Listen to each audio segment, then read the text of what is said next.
The war on drugs quickly became the war, I think, on drug addicts.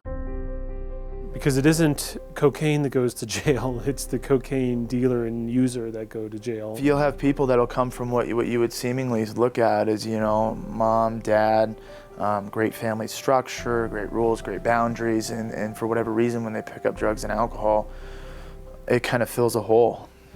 Something's not being met for that individual. I don't think we can solve a problem that we are too afraid or too stigmatized to name. And I think a key component to overcoming a stigma is to name the problem. I have never once met somebody that struggles with a drug addiction that wanted to be there.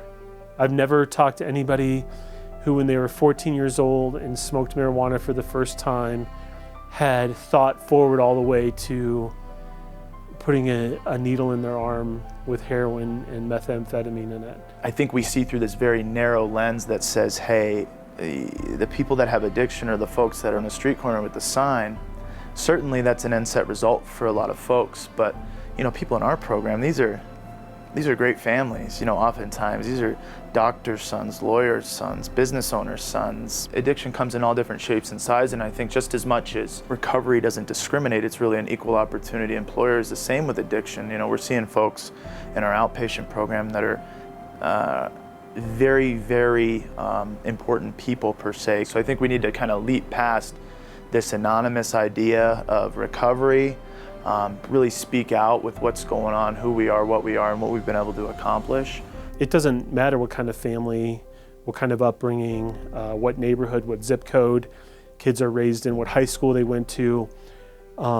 Addiction is cutting across all swaths of the social economics stratus, I guess, right now. If it was not seen as this willful criminal act, but rather a way that people used to deal with things that were bothering them.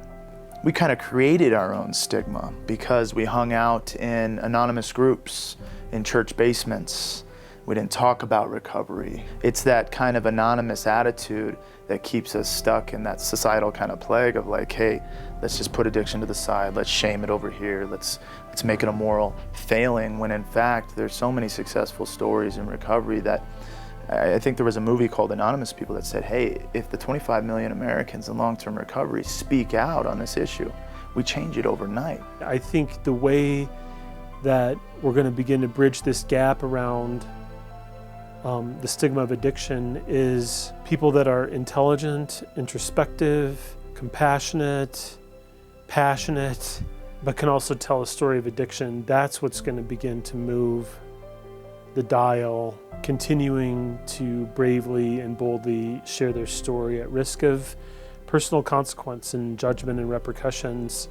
It shouldn't be stigmatized. It should be applauded because a lot of these people are overcoming something that's certainly greater than themselves.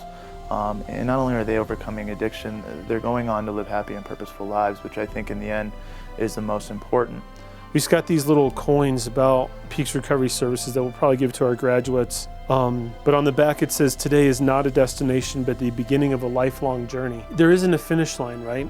I try to instill that, and we all of us here at Peaks Recovery try to instill that in our clients, that this is just the first part of a much longer journey. You don't graduate out of our program, you just kind of continue out of our program. To me, shame says, see, you're still a screw up.